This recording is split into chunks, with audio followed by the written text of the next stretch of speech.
I'm offering is the truth. Nothing more.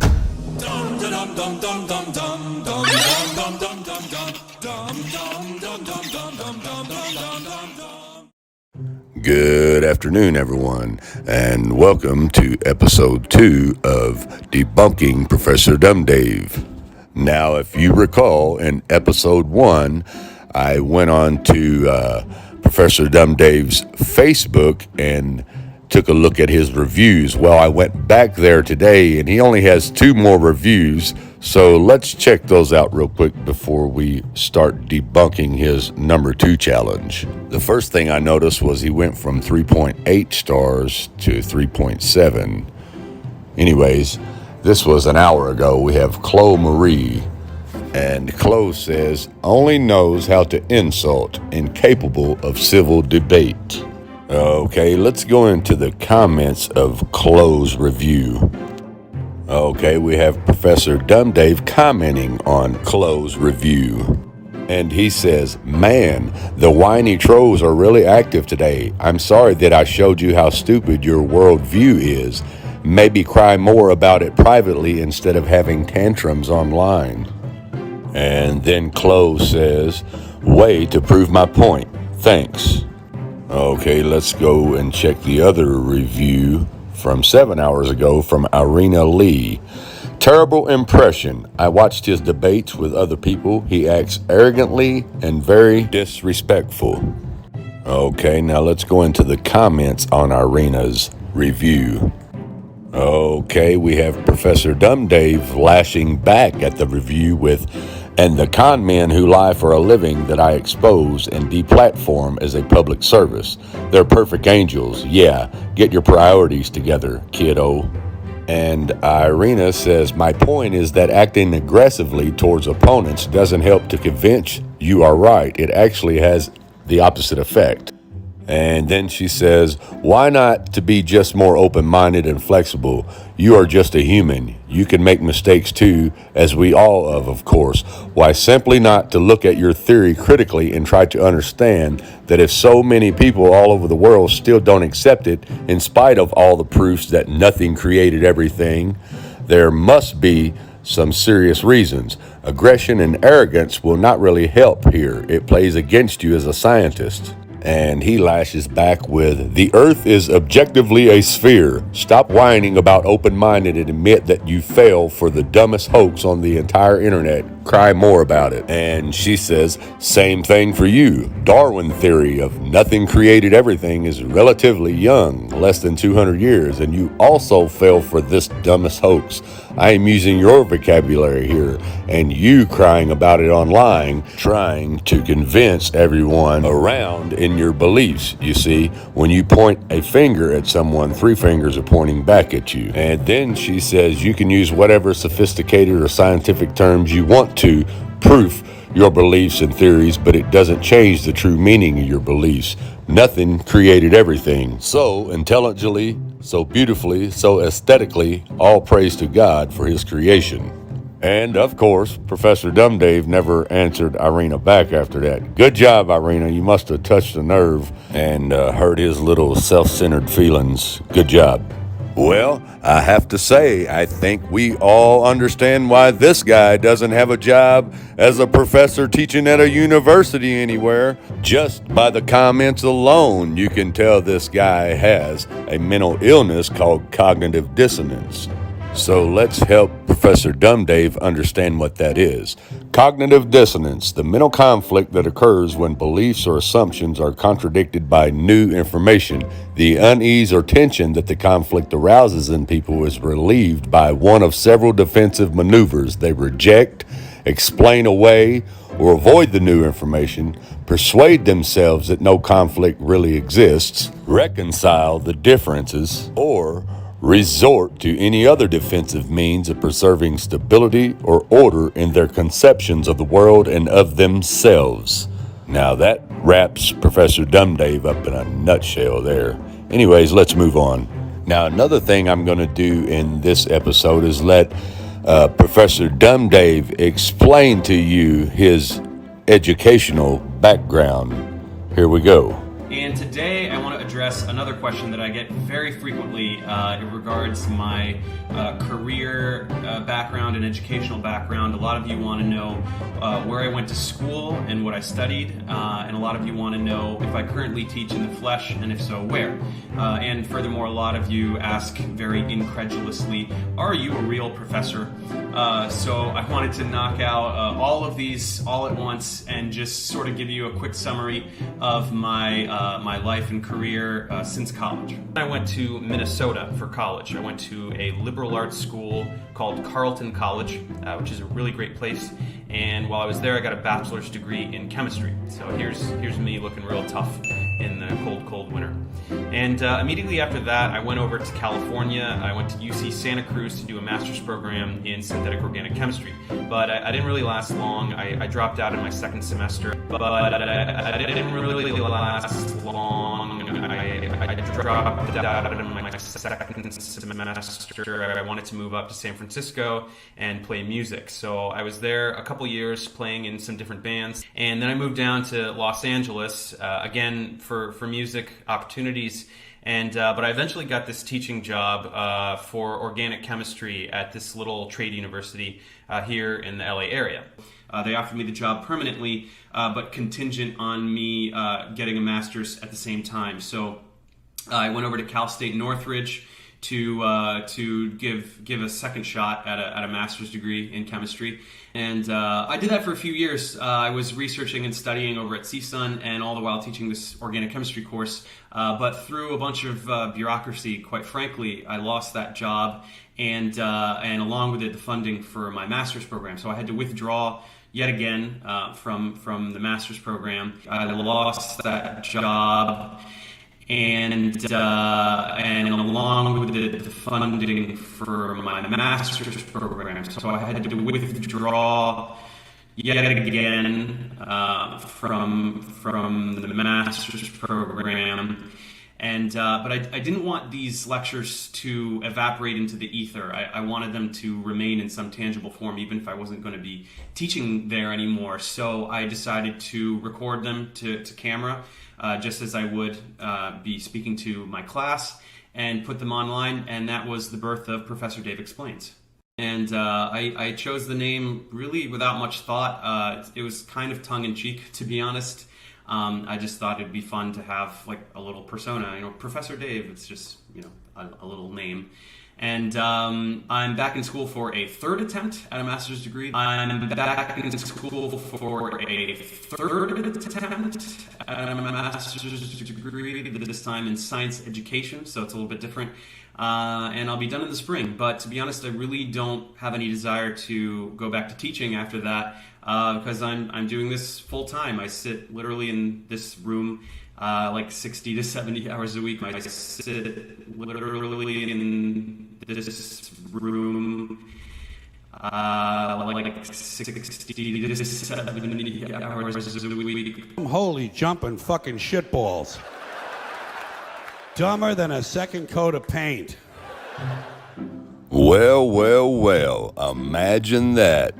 Here we have a guy who labeled himself a professor, who dropped out of college because he couldn't complete his master's and became a musician, and then gets a job teaching chemistry. And in order to keep that job, he has to complete his master's, which again he fails to do and loses his job because he can't complete his master's.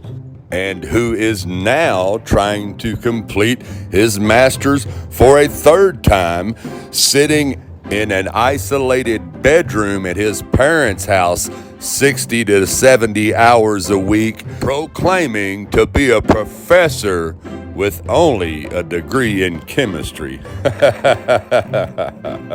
So I honestly don't even see the point in going on and debunking his teenage challenges, but I'm going to now just for the fun of it. So let's move on with debunking Professor DUMBdave's number 2 challenge. This time I'd like to offer some challenges to you remaining few that are desperately clinging to this dying fad to derive some semblance of self-worth. Let's call them 10 challenges for flat earthers. These will be some basic things that anyone could do to test the validity of the flat earth hypothesis. These are so mind-numbingly obvious that the fact that you don't do them is an immediate indicator of your complete lack of intellectual integrity. Let's get started and you'll see what I mean. Number 2, as we all know, the existence of Antarctica poses a huge problem for you. When it is summer in the northern hemisphere, you love to pretend that the sun moves inwards to this tropic, making the days longer here and shorter in the southern hemisphere. And then when it's winter in the north, you like to put the sun at the other tropic, which you think gives you the shorter days up north that you want, but in the south, it's total chaos. Okay, let's debunk this part of the challenge real quick. Professor DUMBdave says we like to pretend that the sun moves inward in the summer solstice and moves outward in the winter solstice. No, DUMBdave, we don't like to pretend that. This knowledge goes all the way back to the ancient Egyptians, the ancient Mayans, the ancient Incas, and even the 1892 Gleason's flat earth map explains that to you right down there at the bottom of the map where you claim there wasn't a scale at, which I showed you in episode 1. So let's get you educated real quick on the summer solstice and the winter solstice from the 1892 Gleason's map once again. So let's look down here at the bottom left of the map at the summer solstice. In the figures, June and December, the white represents the sun's position in his respective months. At noon, this shows sunlight inside the Arctic Circle for 24 hours. From June 21st, the sun moves around the tropics in a spiral circle, widening every day until it reaches its destiny on the southern or outer solstice on December 21st. And it even shows you a diagram right here, plain to see. The North Pole right there in the middle. See that little dot right there? That's the sun. See the illumination around that dot? That's telling you the small circle that it makes in the summer solstice, all the while widening every day. Okay, now over here to the bottom right of the map, you have the winter, December solstice. On December the 21st, the sun moves around the Tropic of Capricorn, and during the day lights up the southern portion of the Earth from the Arctic Circle to some portion of Antarctica ice. There is no sunlight beyond 80 degrees south, but unknown regions of ice.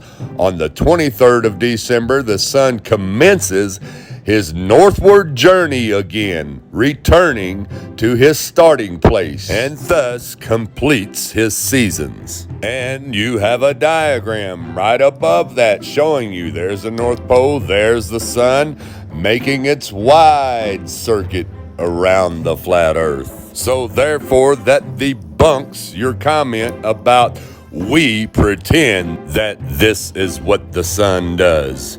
No, DUMBdave, this scientific map tells you the movement of the sun. And not only that, this map also makes you look dumb when you say this is a projection map of a globe. If it was a projection map of a globe, it wouldn't tell you that the sun moves inward in the summer solstice and that the sun moves outward in the winter solstice. Now let's move on. You have the sun tracing this enormous trajectory, which would leave everything out here in darkness for most of the day, when in reality, there are long periods of time in Antarctica where the sun never sets. Since your dinky little sun can never illuminate this entire fantasy ice wall at once, this completely obliterates your model, which is why you resort to conspiracy. You simply deny that this midnight sun ever occurs. Okay, once again, DUMBdave, we don't have to resort to conspiracy theories. We can just resort to the scientific map, which says right here, there is no sunlight beyond 80 degrees south, but unknown regions of ice. If you would do a little bit of research, you would understand this, being that you spend 60 to 70 hours a week in that bedroom, then you've got plenty of time for me to educate you. Let's move on. You have the sun tracing this enormous trajectory, which would leave everything out here in darkness for most of the day. Okay, let me correct you there, DUMBdave. Not most of the day, but for over 4 months, there is total darkness there. And I'll let the people who actually are stationed in Antarctica explain that to you. And spent countless hours standing in the freezing cold in an effort to capture the true feeling of this vast, important place.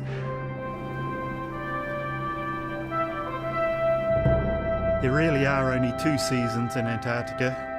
A busy summer when most of the science happens, and a wild and lonely winter that few people will ever experience.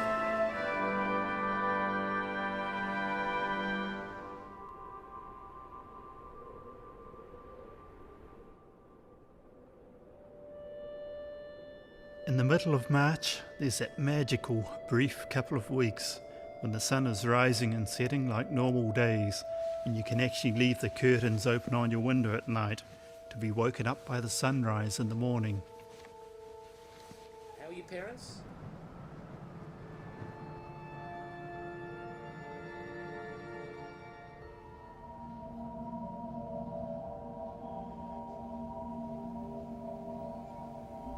Another hour?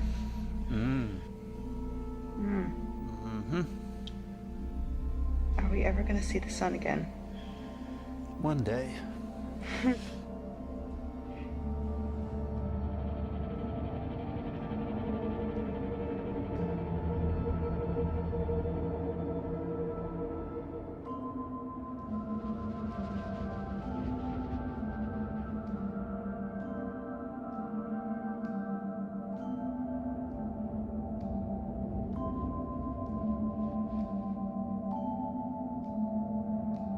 Guess you start to get used to living in a world without light.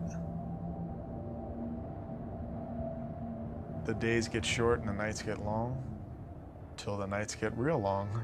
There's no more sun, and that's all she wrote.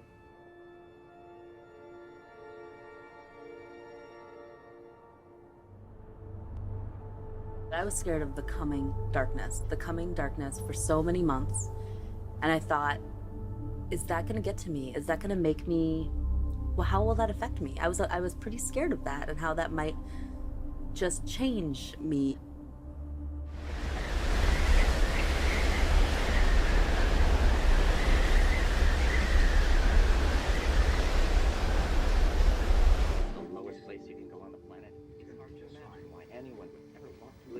You know, when you watch television here and you see all the things that are going wrong in the world, you know, it's like, thank goodness I'm here. But then you also then watch shows where you see swaying palm trees and people laughing and bucolic scenes, and you're not there. You're here where it's dark and cold and windy. It's the month of June, and right now it's the middle of the day.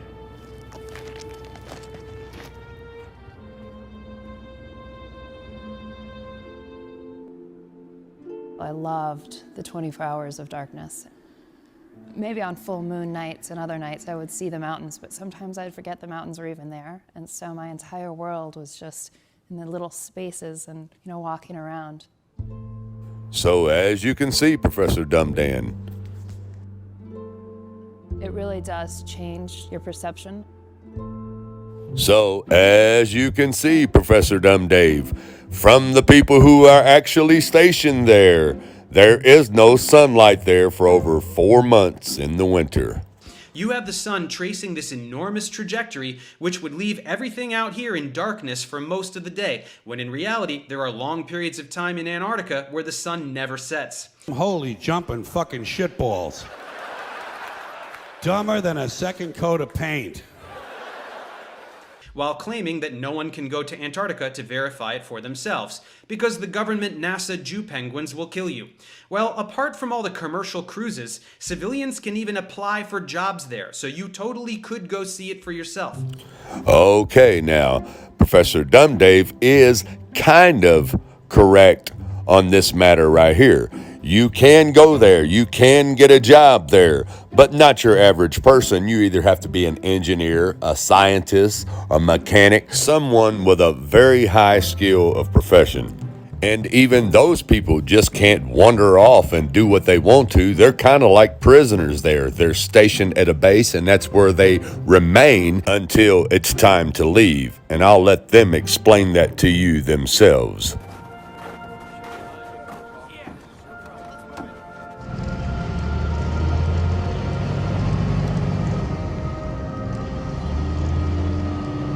I saw Erebus and wanted to go hiking there and snowboard down it, and I was quickly told no, and then I was off to work. Yeah.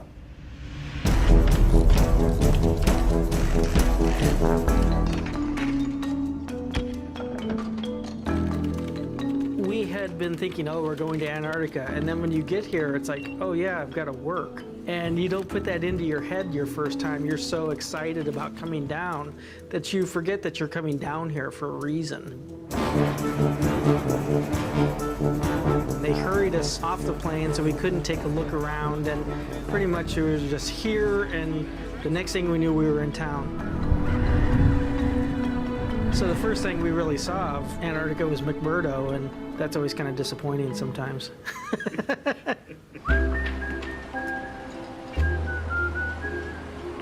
I've seen a lot of different personalities come down here. The ones that seem to do the most of it are the diehards or the more grounded people.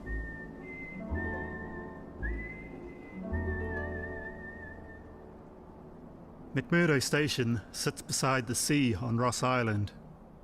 It's dwarfed by Mount Erebus, the southernmost active volcano in the world.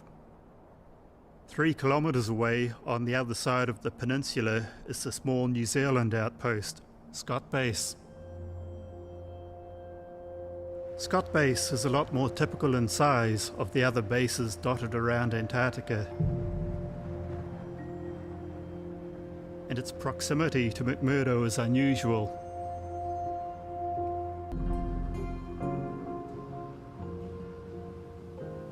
At Scott Base you have to live and work in one building. Our accommodation is a very small room. It's like a cell, if you like, or a cupboard.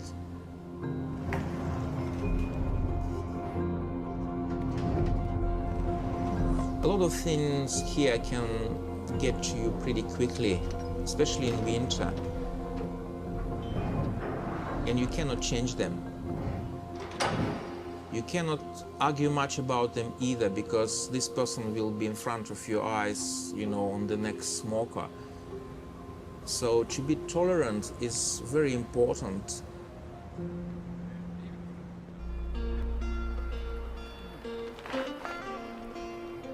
I could live indefinitely here if I could, on occasion,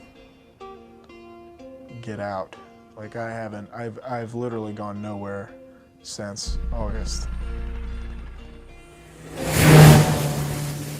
You will get to see some fun stuff, but the main thing you're down here for is to work. And I hate to sound cold when it comes to that, but I think a lot of people lose that focus. And when they come down here and all they get to see is a dish room or get to stare at a computer the whole time, I think they might be a little disillusioned.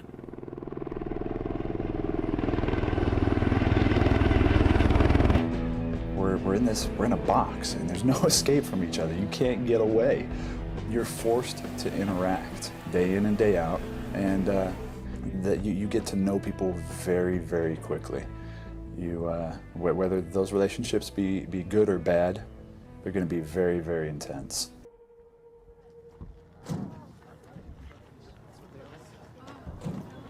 But most people are thinking about heading home.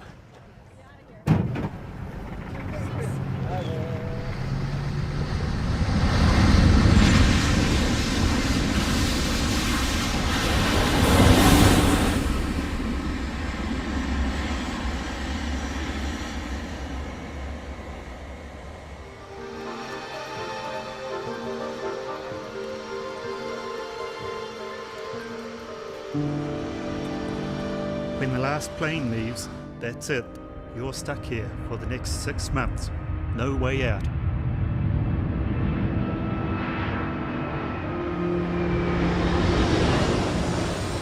So, as you can see, you're not just allowed to roam free wherever you want to. You are to stay where you are stationed at that base. And also remembering that the only way in and the only way out is by Air Force plane, where you are guarded the whole time.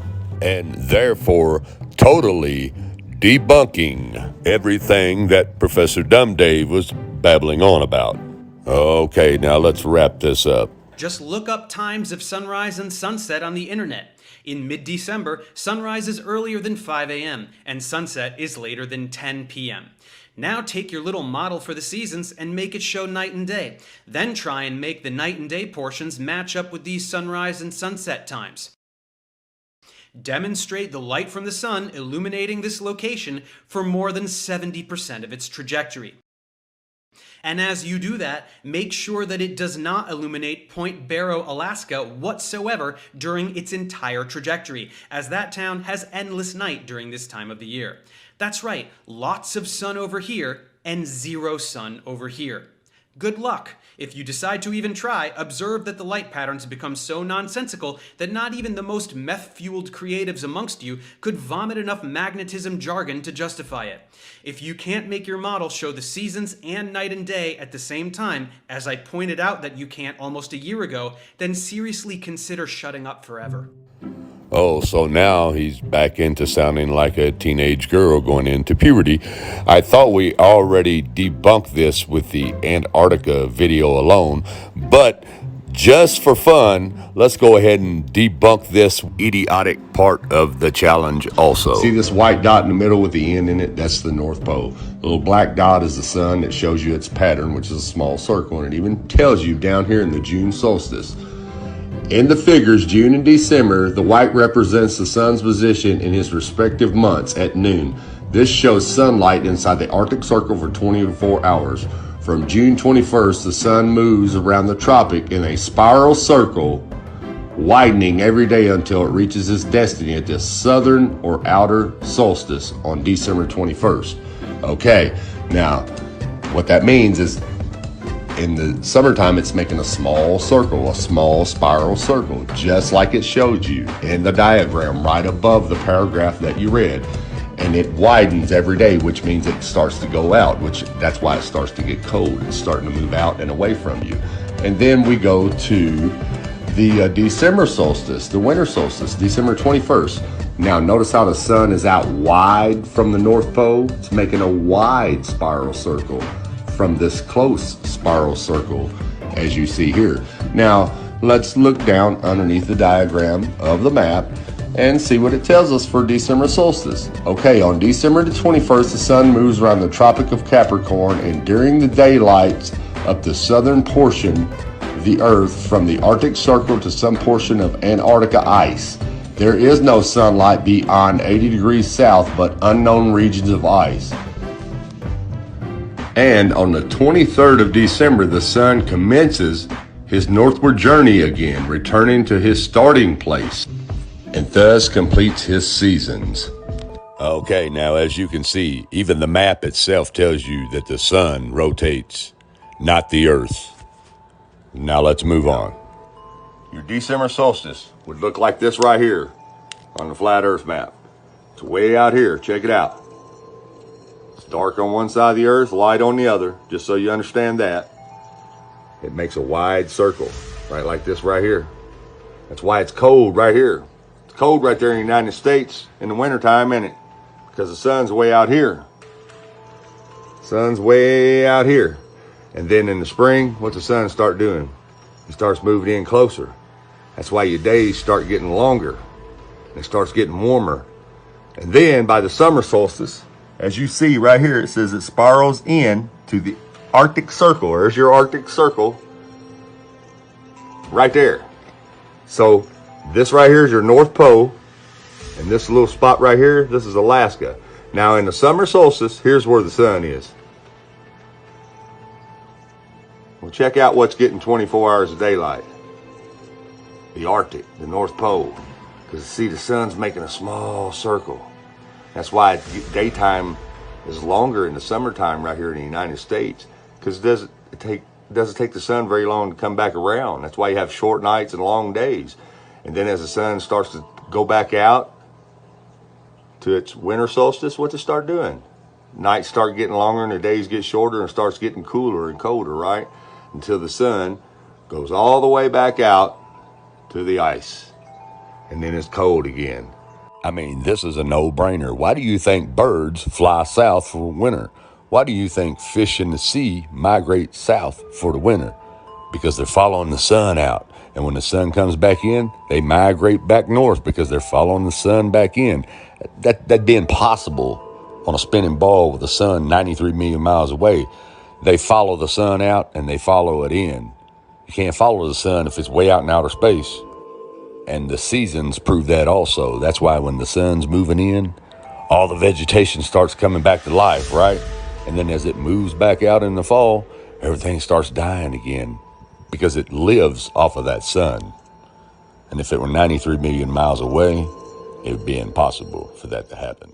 And there's nothing 80 degrees south. No sunlight, nothing there past 80 degrees south. Because that's nothing but unknown regions of ice. Just like the map told you. Totally debunking and destroying Professor DUMBdave's number 2 challenge. And therefore, that completes this episode of Debunking Professor DUMBdave. So, everyone be sure to join me in episode 3 where we debunk his number 3 challenge. Everyone have a good night. Thanks for watching and God bless.